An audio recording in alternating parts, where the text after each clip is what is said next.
Bonjour à tous, mon nom est Viviane Mesqui, je suis conservatrice du patrimoine à Sèvres, au Musée national de céramique, et co-commissaire de l'exposition À table, le repas tout un art. Dans le cadre de cette exposition, je voulais vous présenter un objet assez impressionnant qui est ce surtout lumineux, avec une corbeille lumineuse fleurs et fruits, qui présente un décor de fleurs justement, de fruits. On voit également deux oiseaux au sommet, vous avez un petit escargot qui est caché là.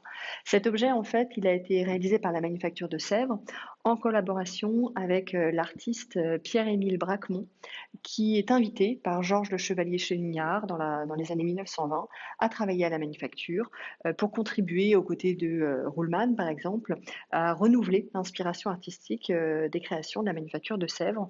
On est en plein développement du courant Art déco et ce surtout lumineux, justement, est assez emblématique de ce style qui se développe dans les années 1920.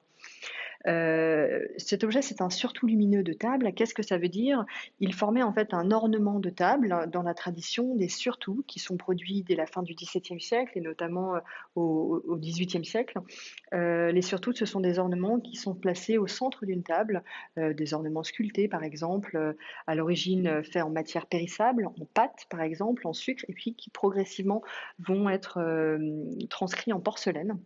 Et dès le XVIIIe siècle, justement, la Manufacture de Sèvres a produit des surtouts en porcelaine, notamment en biscuit de porcelaine, cette pâte de porcelaine non émaillée. Au XXe siècle encore, la Manufacture de Sèvres a poursuivi la production de surtouts avec des artistes tels que Ettore Sottsass ou plus récemment Andrea Bronzi, qui ont contribué au renouvellement de ces surtouts.